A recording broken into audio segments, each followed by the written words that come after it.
এই বাংলাদেশের মাটিতে কোরআনের আইন কায়েম হোক এবং সেই কায়েম করার জন্য যদি আমাদেরকে রাজপথে থাকতে হয়, রাজি কারা কারা একটু দেখতে চায়?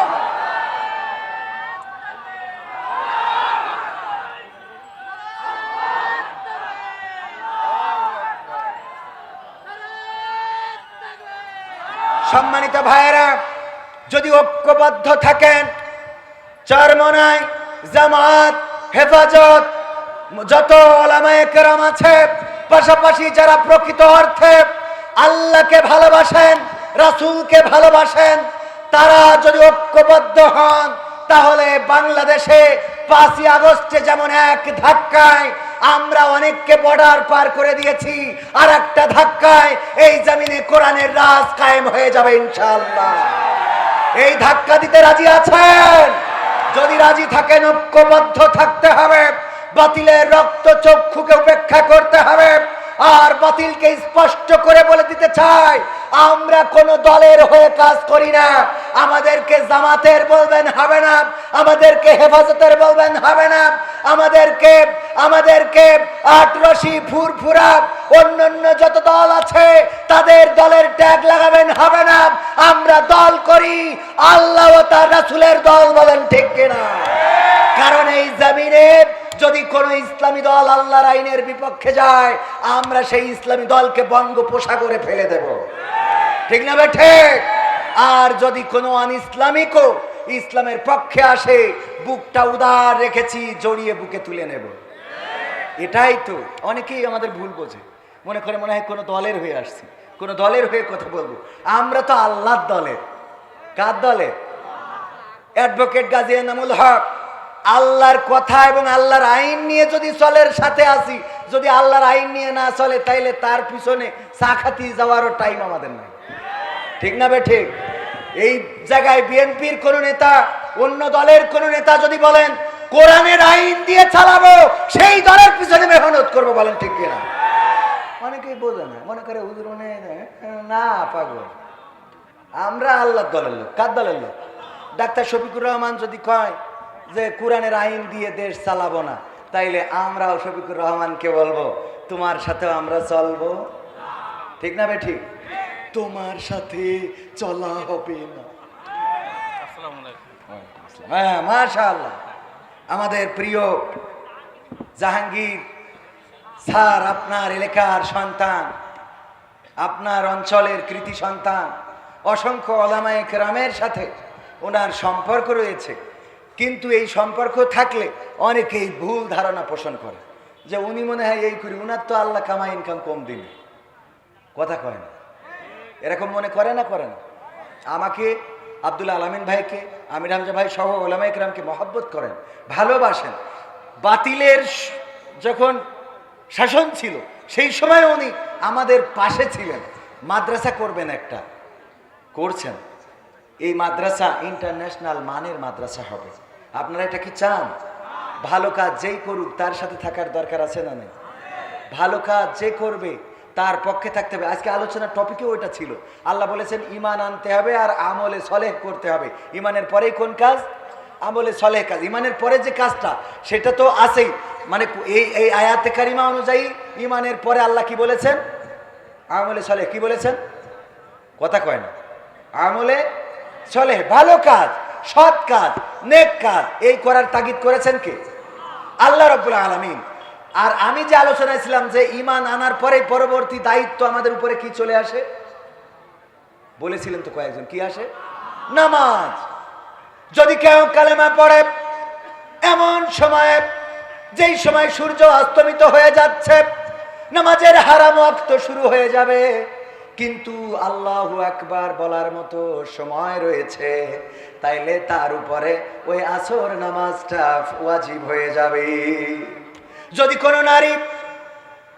কোনো নারী পবিত্র হওয়ার আগে এমন সময় পবিত্র হলেন যেই সময় সূর্য অস্তমিত হতে যাচ্ছে, আল্লাহু আকবার বলার মতো একটু সুযোগ আছে, ওই সময়ও যদি পবিত্র হয়ে যায় তবুও তার ওই ওয়াক্তের নামাজটা পড়ে নিতে হবে। ও আমার ভাইরা, এই জন্য ইমানের পরে নামাজ। আমি যেটা বলছিলাম, আল্লাহর প্রতি যদি আমাদের ইমান থাকে, পরকালের প্রতি যদি আমাদের ইমান থাকে, পুলসিরাতের প্রতি যদি আমাদের ইমান থাকে, কবরের প্রতি যদি আমাদের ইমান থাকে, গায়েবের প্রতি যদি আমাদের বিশ্বাস থাকে, তাইলে আজান হওয়ার পরে কেমন করে আপনি চায়ের দোকানে বসে থাকেন, আজান হওয়ার পরে কেমন করে কম্বলটা টেনে নিয়ে আবার ঘুমিয়ে পড়েন, আজান হওয়ার পরে মসজিদে না যেয়ে কেমন করে আপনি আপনার ব্যক্তিগত কাজে ব্যস্ত থাকেন। যদি আল্লাহর প্রতি বিশ্বাস থাকতো তাইলে আপনি আজান হয়ে গেলে নামাজ না পড়া পর্যন্ত শরীরের মধ্যে অশান্তি কাজ করতো। বলেন ঠিক কিনা?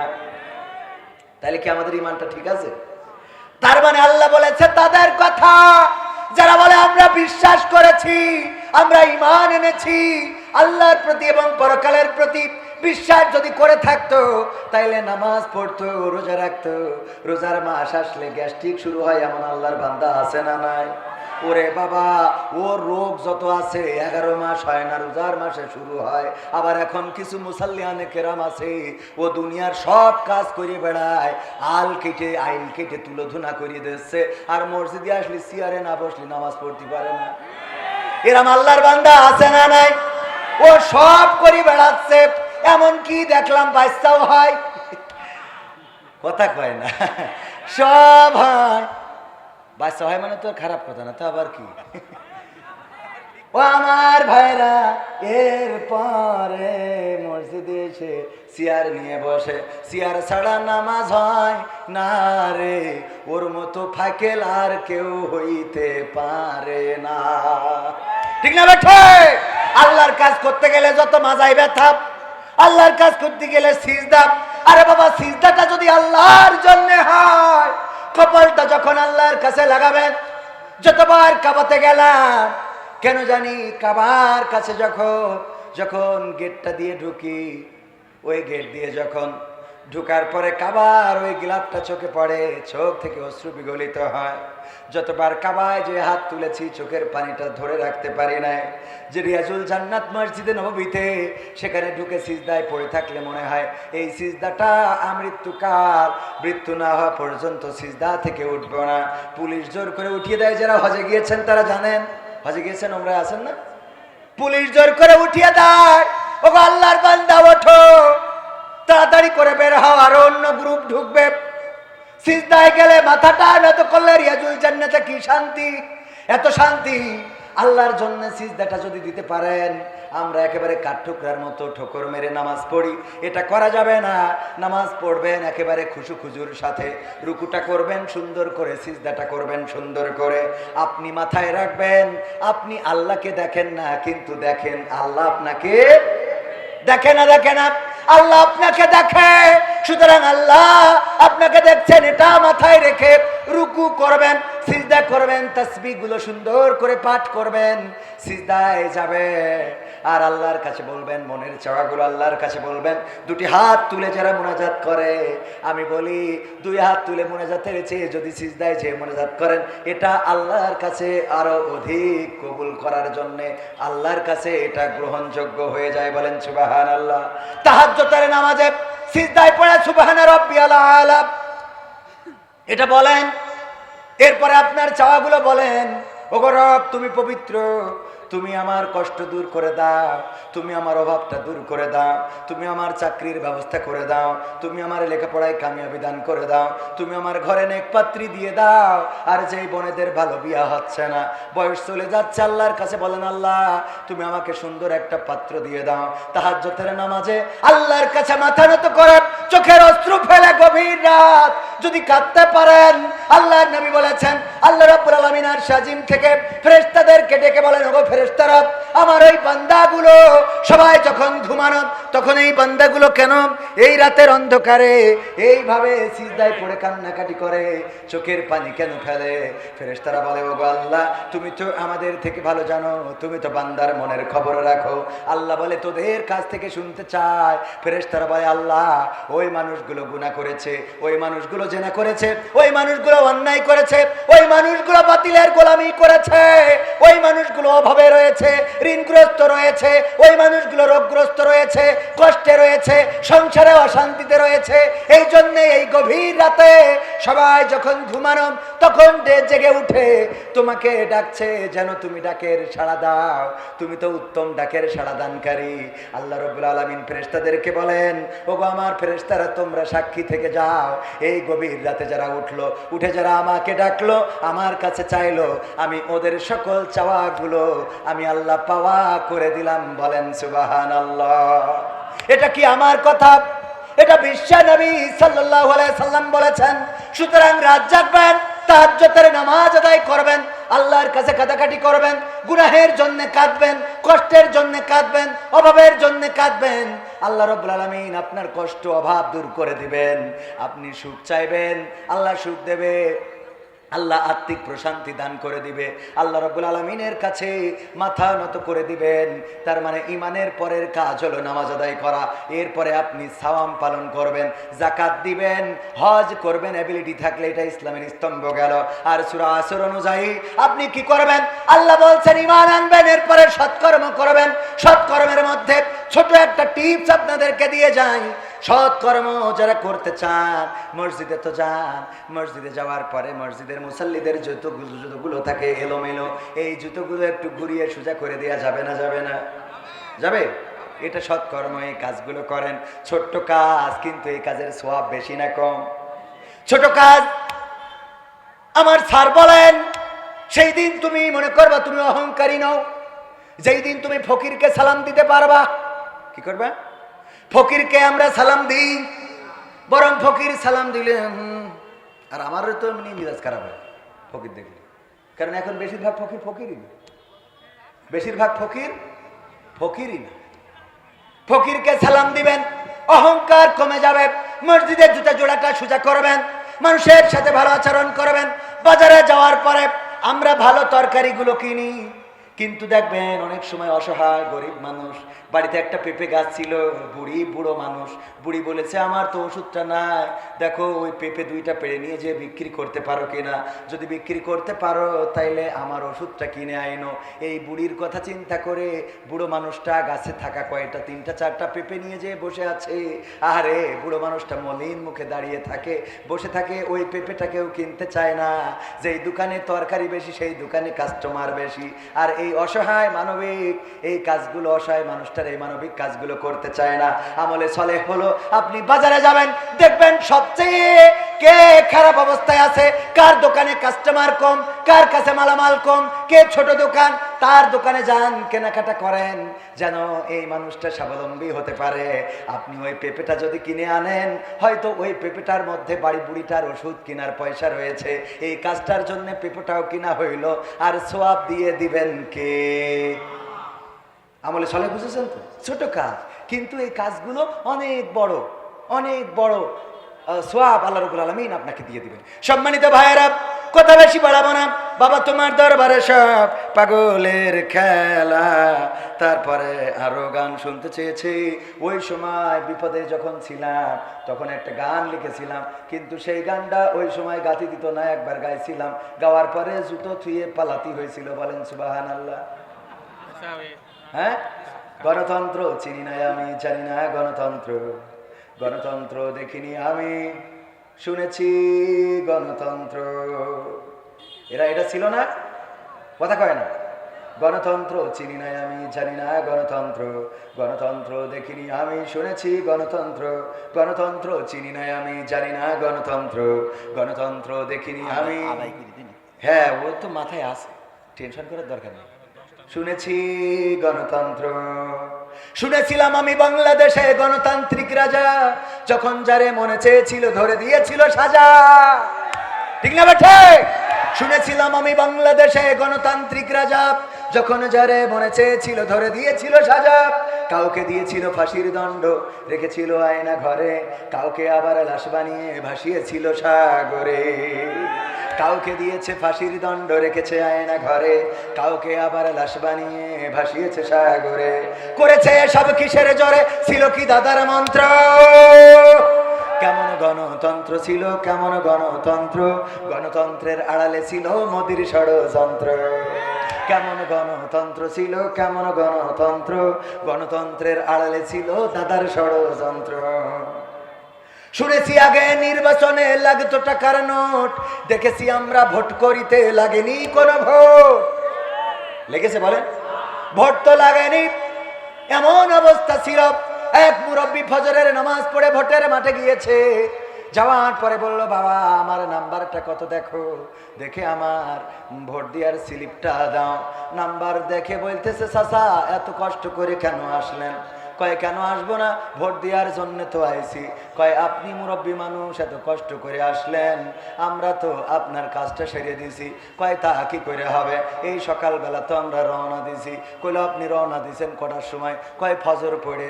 ওরা কয় আমরা তাহাজ্জুদ পড়ে তো কাম সারিছি। কি করেছি? আমরা তো তাহাজ্জুদ পড়ে কাম সেরে ফেলেছি।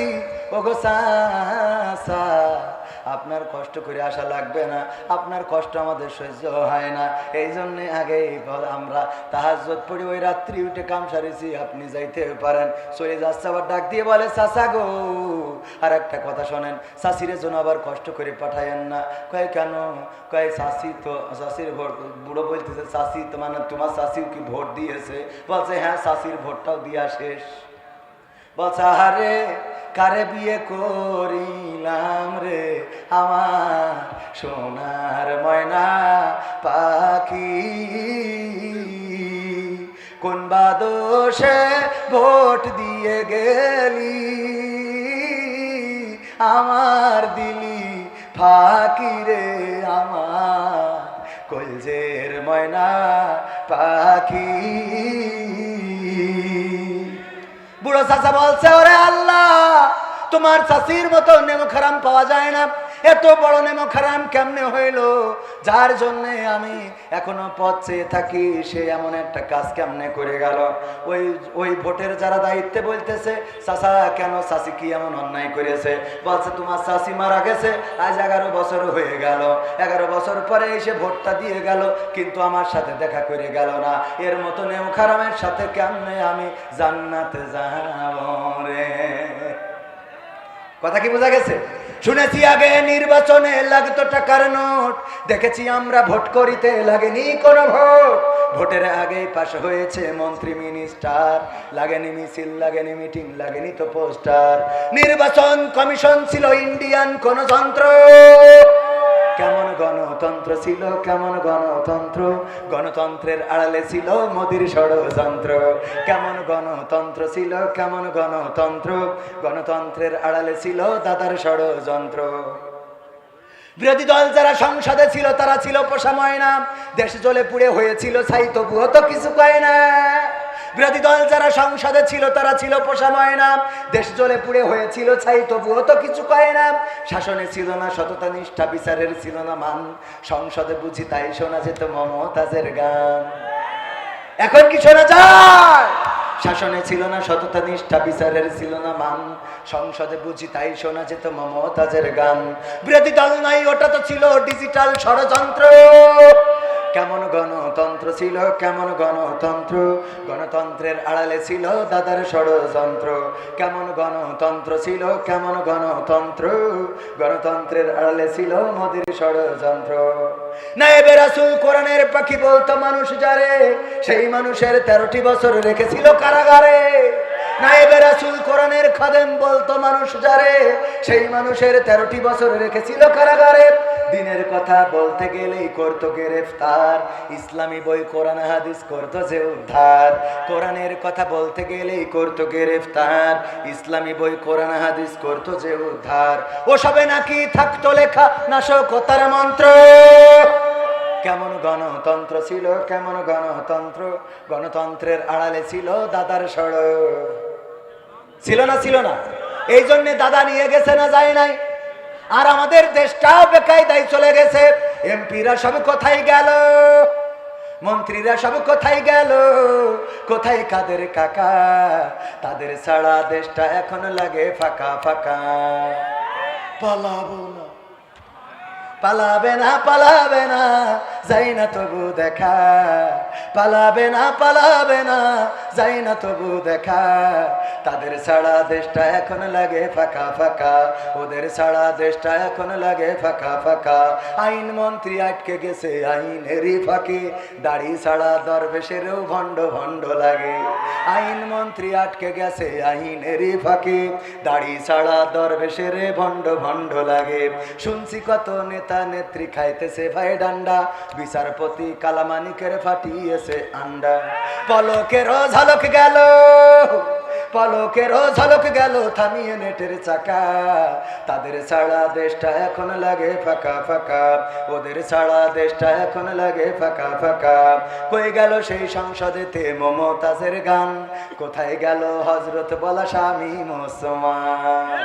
কই গেল সেই সংসদেতে মমতাজের গান, কোথায় গেল হযরত বলা স্বামী মুসলমান।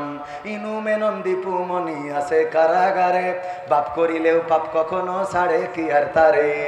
কোথায় গেল স্পিকারের, কোথায় গেল স্পিকারের দৃষ্টি আঁকা বাঁকা।